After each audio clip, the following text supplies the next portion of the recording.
In today's video, I'm going to teach you how to use Perplexity AI for blogging. By the end, you'll know how to open your account and craft a prompt that clearly sets your topic, your tone, and a request for a one-glance summary. First, let's open your Perplexity account. Head to the Perplexity AI website and look for the option to sign up. Creating an account is quick and helps you save chats, revisit drafts, and keep everything organized in one place.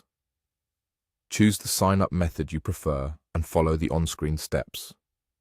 If you're asked to verify your email, do that right away so your account is fully active.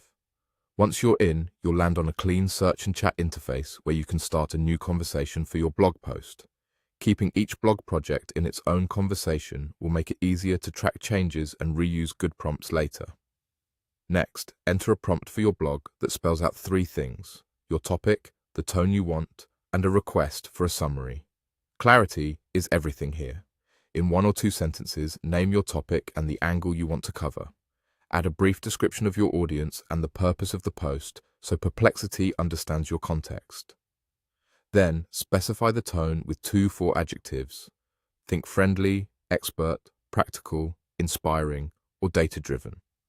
Finally, ask it to include a short summary at the end of the response. You can also mention your preferred length or structure so the output fits your blog. Here's an example you can adapt.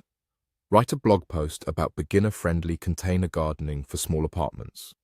Audience: urban renters with limited space. Goal: practical how-to tips. Tone: approachable, helpful, and encouraging. Include clear sections, simple steps, and a brief summary at the end. You can add details like aim for 1,200 words, or use short paragraphs and plain language. If your niche needs credibility, say, cite reputable sources where relevant, or note common mistakes to avoid, write in the prompt. When you get the draft, read it with your audience in mind. If something feels off, maybe the tone is too formal or the focus drifts, adjust your prompt and ask Perplexity to revise. Small changes work wonders. Make the tone more conversational. Cut jargon. Add examples for beginners or tighten the intro. Keep the request for a summary so you always have a quick takeaway for social posts or meta descriptions. That's it. Open your account, give a crystal clear prompt with topic and tone, and always request a summary. With a few thoughtful instructions, Perplexity becomes a fast, reliable blogging partner.